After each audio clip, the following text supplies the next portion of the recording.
बिस्मिल्लाहिर्रहमानिर्रहीम। अस्सलाम वालेकुम नाज़रीन, तमाम तारीफ़ें ज़ात पाक की जिसने ये कायनात तख्लीक की और दुरूद सलाम आखिरुज़्ज़मान नबी हज़रत मोहम्मद सल्लल्लाहु अलैहि वसल्लम की ज़ात पाक पर जिनकी वजह से ये कायनात तख्लीक की गई। नाज़रीन, आज की वीडियो में हम बात करेंगे एस्टेब्लिशमेंट की इदारों की, जिन्होंने एक पैगाम दिया है साद रिजवी साहब को, इनके चाहने वालों को, कि आपके वोट से ना ही हुकूमत कभी बन सकती है, ना ही कभी हुकूमत गिराई जा सकती है। ये तमाम चीज़ें क्या है वो आपके साथ इस वीडियो के अंदर शेयर होंगी। चैनल पर नए हैं तो इसको लाजमी सब्सक्राइब करें, वीडियो को शेयर करें, ये आपसे रिक्वेस्ट है। सबसे पहली बात नाज़रीन कि पाकिस्तान की आवाम ने जिनको वोट दिया उनके वोट के ऊपर डाका डाला गया, और जिनको रिजेक्ट किया गया, पाकिस्तान की आवाम ने जिनको रिजेक्ट किया, जिनको जूते की नोक पे रखा, उनको इदारों ने क्या किया है, उनको हुकूमत दी है, किसी को सीएम बनाया है, किसी को पीएम बनाया है, किसी को प्रेसिडेंट बनाया है।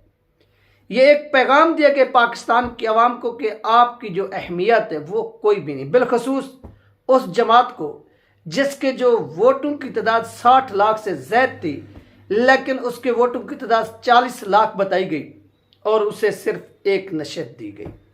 उसे ये पैगाम दिया गया, यानी साद रिजवी साहब को और उनके चाहने वालों को, कि ना ही आप हुकूमत बना सकते हैं, ना ही आप हुकूमत कभी गिरा सकते हैं। यानी हुकूमत बनाई भी अवामी मैंडेट से जाती है और हुकूमत गिराई भी अवामी मैंडेट से जाती है। ये इदारों ने जो ख़तरनाक खेल खेला है, और इदारों ने इस खेल के पीछे जिस नवाज शरीफ को आज चैलेंज है एस्टेब्लिशमेंट को, कि एस्टेब्लिशमेंट पूरी दुनिया की मीडिया बुलवा ले, पाकिस्तान का कोई एक हल्का मुंतखब करा लें, वो हल्का जिसमें नवाज शरीफ को जितवाया गया है, और इस हल्के के अंदर एक गली से लेकर एक पोलिंग से लेकर पूरे हल्के के अंदर ये कैमरे लगवाएं, सेटेलाइट सिस्टम हो, और यहाँ पर ये पोलिंग करवाएं। मैं चैलेंज देता हूँ इस एस्टेब्लिशमेंट को, इस हुकूमत को, सबको, कि इनके मुकाबले में साद रिजवी साहब होगा और नवाज शरीफ एक यूनियन भी जीत के दिखाए, तो ऐसे समझ लें कि मैं बजाते खुद मैं क्या कि पूरे पाकिस्तान की पब्लिक भी उसे अपना वज़ीर आज़म तस्लीम कर लेगी। ये एक भी क्या करे, पोलिंग नहीं जीत सकता, ना ही कोई यूनियन जीत सकता है। और इसने जो पाकिस्तानी कौम के मुंह के ऊपर तमाचा मारा, इसने कहा कि मैं आया हूँ यहाँ पर, ऐसा समझ लें कि नवाज शरीफ को पाकिस्तान के एस्टेब्लिशमेंट ने आयतुल्लाह खुमैनी, यानी जिस तरह ईरान के अंदर एक सिस्टम है ना, आप सब लोग देखते हैं कि पीएम उनका अलग से है, प्रेसिडेंट उनका अलग, वैसे भी उनका सदारती निज़ाम है अलग से है, लेकिन उनके पीछे जो बैठा हुआ है सुप्रीम लीडर जिसको कहते हैं, एस्टेब्लिशमेंट इस वक्त नवाज शरीफ को पाकिस्तान का सुप्रीम लीडर डिक्लेयर कर चुकी है। वो जो फैसले करते हैं और उन फैसलों के ऊपर क्या हो रहा है कि अमल हो रहा है, कभी सीएम बन रहा है कोई, कभी पीएम बन रहा है। तो ये पाकिस्तान की अवाम की जो है ना वो हकीकत, और अवाम को इस तरह से जलील और रुसवा किया गया। और अगर इनके अंदर दम खम होता, आप देखेंगे इसी हसन नवाज, हुसैन नवाज, जो कि पाकिस्तान के पैसा लूट कर इन्होंने बैरून मुल्क जायदादें बनाई, पाकिस्तान की इसी अदालत ने, इन्हीं इदारों ने आज ये पैगाम दिया, उन्हें बरी कर दिया है। यानी वो एक रसीद भी पाकिस्तान की अदालतों के अंदर पेश न कर सके, लेकिन आज उनको बरी किया गया कि आप जो है कोई मुजरिम नहीं है। इसी चीज़ के ऊपर मेरे ऐसे समझ लें कि पटवारियों के साथ डिबेट होती है, क्योंकि अक्सरा आपको मालूम है कि जो सोशल मीडिया के ऊपर लोग काम करते हैं, जब इनके साथ ये लोग मिल जाएं मुखालिफ पार्टियों वाले, तो ये काफ़ी तकरार करते हैं और इनको जवाब भी देना पड़ता है, दिमाग जो है ना ये खा जाते हैं, टफ टाइम भी देते हैं, सब कुछ होता रहता है। तो इन्होंने कहा कि देखें, हसन नवाज और हुसैन नवाज जो थे ये बेगुनाह थे, और आज जो है इनको अल्लाह ने इज्जत दी, ये बरी हो गए। मैंने कहा इनको अल्लाह ने इज्जत नहीं दी, इनको बरी पाकिस्तान के जजों ने किया, और इनको जो इज्जत दी है वो अल्लाह ने नहीं दी, अवाम ने भी नहीं दी, बल्कि वो चंद लोगों ने दी है जो पाकिस्तान को क्या समझते हैं, अपनी ऐसे समझते जायदाद समझते हैं, अपनी विरासत समझते हैं। उन लोगों ने क्या किया है कि इनको इज्जत दी है। अवाम ने भी इज्जत नहीं दी, अल्लाह ने भी इज्जत नहीं दी, बल्कि अल्लाह ने इनको जलील और रुसवा किया है पूरी दुनिया के सामने, और इस चीज़ का पूरी दुनिया क्या करती है, एतराफ़ करती है। ये इनकी हकीकत। अच्छा, मैंने कहा कि यार इनके ऊपर इतने मुकदमात थे, इनके ऊपर ये इल्ज़ाम थे कि इन्होंने फॉरेन कंट्री के अंदर जो अपनी जायदादें बनाई हुई हैं, तो ये उसकी यानी मनी ट्रेल पेश नहीं कर सके, तो ये करते इनके ऊपर जो मुकदमा थे, और आज अदालतों ने इनको सुरखरू कर दिया, यानी बिल्कुल साफ शफाफ कर दिया कि ये बिल्कुल जो है ना वो अब दूध से धुल चुके हैं, और ये ऐसे समझ लें कि सफ़ेद हो चुके हैं, इनके ऊपर किसी किस्म का कोई गर्द गुबार नहीं। तो उन्होंने मुझे कहा कि आप साद रिजवी साहब की जो सपोर्ट करते हैं, साद रिजवी साहब को तो अरेस्ट किया गया था, उनके ऊपर भी 150-200 मुकदमे थे, और आप लोगों ने इधर से लॉन्ग मार्च निकाला, और जब लॉन्ग मार्च वहां पर पहुंचा तो साद रिजवी साहब को रिलीज कर दिया गया। और मैंने कहा कि कल के अंदर जब साद रिजवी साहब को अरेस्ट किया गया था, क्या वो पाकिस्तान में थे? उन्होंने कहा कि हाँ पाकिस्तान में थे। मैंने कहा क्या जब उनको अरेस्ट किया गया किसी करप्शन के केस में अरेस्ट किया गया? उन्होंने कहा कि नहीं। किस केस में किया गया? उन्होंने कहा कोई केस भी नहीं था, उनका जुर्म यही था कि उन्होंने एक कॉल दी थी कि वो फलां तारीख तक जो एक एग्रीमेंट हुआ बिटवीन गवर्नमेंट एंड टीएलपी, इसके ऊपर ऐसे समझ लें कि हुकूमत ने जो साइन किया अगर कंप्लीट नहीं करती तो हम उसके ऊपर इंप्लीमेंट कराने के लिए मार्च करेंगे। उन्होंने कहा कि ऐसी बात है। तो उन्होंने कहा कि फिर साद रिजवी साहब के आपने मुकदमा खत्म कर रातों रात वो रिलीज होकर बाहर आ गए, तो हसन और हुसैन नवाज के क्यों नहीं हो सकते?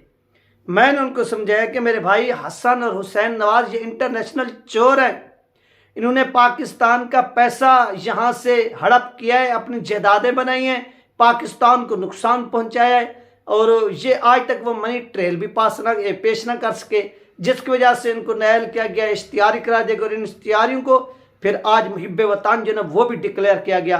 तो आप साद रिजवी साहब से मुवाजना करते, साद रिजवी साहब के ऊपर कोई जायदाद बनाने का मुकदमा नहीं था, कोई दहशत गर्दी फैलाने का मुकदमा नहीं था, कुछ नहीं था। उनके ऊपर नामूस रिसालत का ऊपर पहरा देने का मुकदमा था, और वो मुकदमे उड़ गए जब अवाम ने डंडा दिया। तो ये फर्क है साद रिजवी साहब को। मैंने कहा कि आप उनसे, उन चोरों के रखवालों से आप मिला रहे हैं जो पाकिस्तान की तकदीर के फैसले कर रहे हैं। आप लोगों को शर्म आनी चाहिए कि कहां पर साद रिजवी साहब, कहां पर ये हसन हुसैन नवाज, आप लोगों को थोड़ी हया आनी चाहिए। तो ये उनके साथ काफ़ी डिबेट होती रही। तो इस तरह से पाकिस्तान के जो मामलात हैं ये हो रहे हैं, यानी जो अवाम है, अवाम को कुचला जा रहा है, अवाम के मैंडेट के ऊपर डाका मारा जा रहा है, और पाकिस्तान की अवाम को रौंद कर अमेरिका को खुश करने के लिए ये पैगाम दिया गया कि आपकी कोई हैसियत नहीं, आपकी कोई औकात नहीं। अभी आप देखें कि इसी नवाज शरीफ को जितवाया गया है, और जितवा कर अब ये क्या करे कि ये जा रहा है उम्रे पर शहबाज भी जाएगा, इसके साथ मरियम भी जाएगी, हसन भी जाएगा, हुसैन भी जाएगा, यानी ये पूरी की पूरी जो फैमिली है ये जाएगी, उम्रा अदा करेगी। उम्रा अदा करने के बाद फिर इनकी परवान होगी इधर अपना लंदन की तरफ, ये वहां पर ईद करेंगे, सेलिब्रेशन मनाएंगे, और पाकिस्तान के इक़्तिदार पर आज ये लोग काबिज हैं।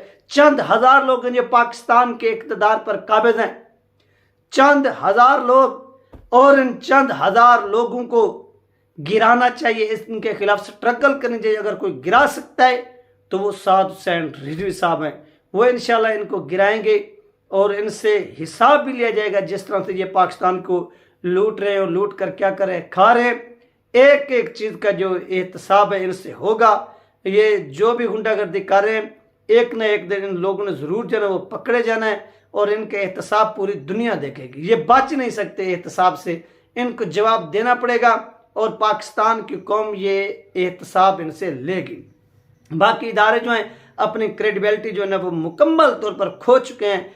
अवाम का जो एतमाद है, जो एतबार है, इदारों से उठ गया है, क्योंकि चंद हजार लोग हैं जो पाकिस्तान की पूरी ऐसे समझेंगे जिस तरह से वो रेवड़ नहीं जाता, गाय हो गई, भैंसें हो गई, बकरियां हो गई, भेड़ें हो गई, और इस तरह से।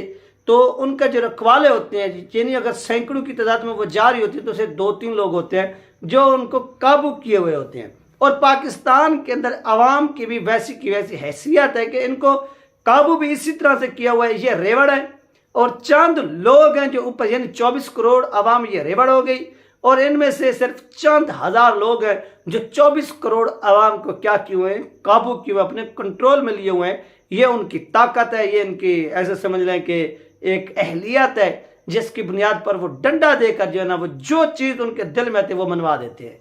ये इनकी ऐसे समझ लें कि पूरी की पूरी स्टोरी है, और इसके ऊपर ये क्या करें, काम करें, और पाकिस्तान को क्या करें, बदनाम करें। एक न एक दिन तो इनका भी खात्मा तो ज़रूर होगा। जब खात्मा होगा तो इनको छुपने की जगह भी नहीं मिलेगी। ये एक बात अपने जहन में बिठा लें।